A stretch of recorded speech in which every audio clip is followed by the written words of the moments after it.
I'm going to try and show you a photo of myself. That's what I used to look like when I was 9. That's about 9. I looked like that when I was 10, 11, 12, 13, 14 and 15. I know it's not very clear. I have to hide because there's family members on the other side with my hand.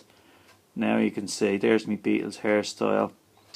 And of course I hadn't got a care in the world. And so I had to be very careful not to show any family members and just show myself. Of course those days are long gone. I hadn't gone through puberty and I hadn't gone through hell, and my conscience wasn't at me, and that's now you see what it's done to me.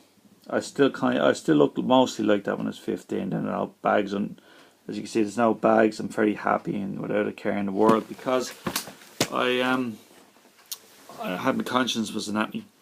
So now you begin to realise. Now look at the difference. So yippee, yippee-ki-yay, as he used to say.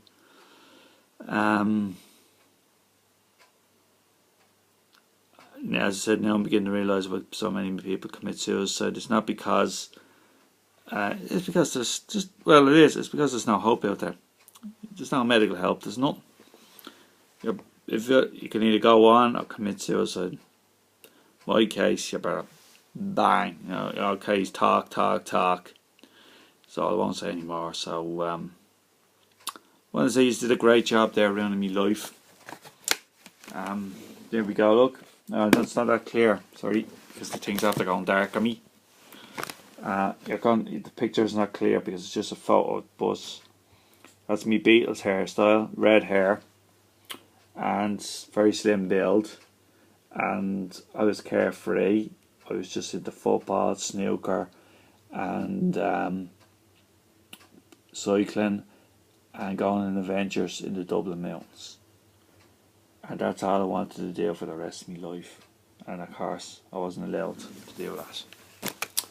As I said, my faith in God's vanished nearly, well, completely. I gave up going to Mass. I'd be going to Mass in the last few months. Some days I'd be so weak, not weak, I'd be so ill that I could hardly stand. And there was no merit, there was no uplift from God trying to hold you up. You were nearly going to collapse. So, my country, as I said before, what really annoys me is, say, from some African person with tuberculosis, HIV or AIDS, they're given medical treatment, which is very expensive, at the Irish taxpayers' money. Well, I'm left here to wither away and die. You're going to say I'm racist. Well, wait a minute. Okay, where's all this equality then? Why can't I be given equal treatment to them? According to the doctor that I mentioned before, if I got HIV or AIDS, she would say it was your own fault, and in some ways she'd be right. And that they wiped out tuberculosis in this country, but in the last 20 years or so, it's come back. But they dare not mention this fact that the number of foreign immigrants in the country from Africa and Asia are bringing it all back in. And of course, the Irish taxpayer has to foot the bill to pay for their expensive treatment. But it doesn't seem to be a problem. If you're a foreigner or anybody else like that in this country, and no matter what it is, there's unlimited funds there for you to get better. The likes of me are told, as I said before, the doctor told me the hospitals are too busy and even more important things to do. Fair enough. When I kick the bucket, a year or two from now, or whatever, you could say that to me mother. Well, my son's dead now. Well, the hospital, what are they there? I thought they were there. Well, in theory they are, in practice they're not. So, fair enough. That's the way they want to play it like that. It'll eventually be their own downfall. And they're just a bunch of evil monsters. Money-driven monsters. I remember watching something on the TV during the election. I'm not going to name the politician. And the newscaster said to him, he said, what about, nurses' wages and stuff like that? What are nurses' wages and conditions? He says, nurses, this is the politician, nurses are there, they're not there for the money, they're there to look after the patient. Well, he's either very naive or stupid or both, or he is actually telling the truth. In theory, they're supposed to be there only, well, not only, but the main reason, the reality is they aren't. And as he said, your man said to repeat, I'll repeat it again to you. said, what are you going to do for nurses' pay and conditions and so on? And then your politician replies, a lot of people would have seen it. Nurses don't become nurses for the money. They become nurses to look after the patient first, and that's the main reason. Well, my answer is, I thought when I was 6, 7, 8, 9, 10, 11, 12, 13, 14, 15, and up to maybe about 20, I thought the same thing. But after that, no. They're not there. They're only there for the money. They're always complaining about money all the time, and it's stupid stuff. The reality is, if you realise how lazy you are in there, you believe it. And I'm not the only person. There's plenty of others.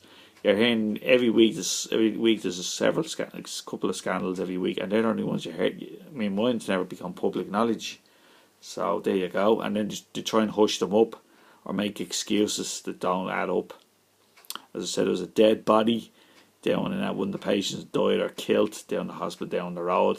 Now that's been taken off the internet because obviously it must be a court case going on.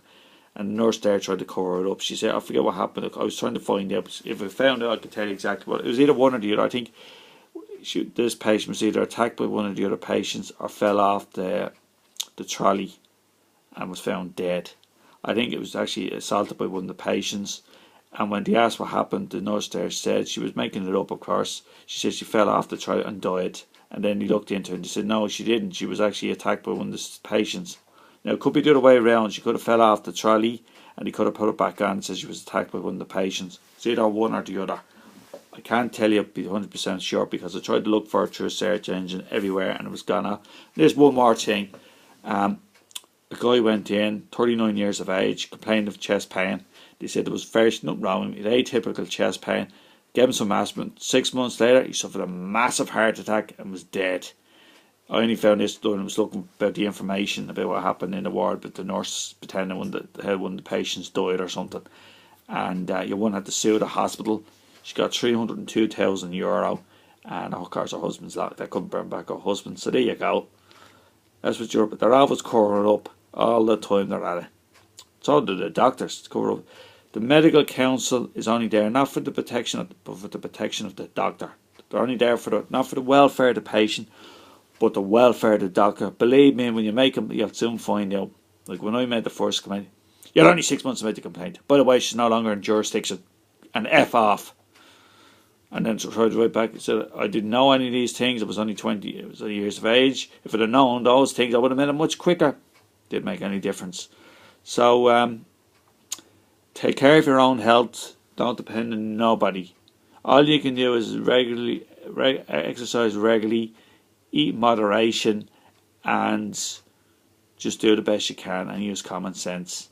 Because the people who are getting paid to do the job, to supposedly look after you when you get ill, don't do it. They're only there for the money.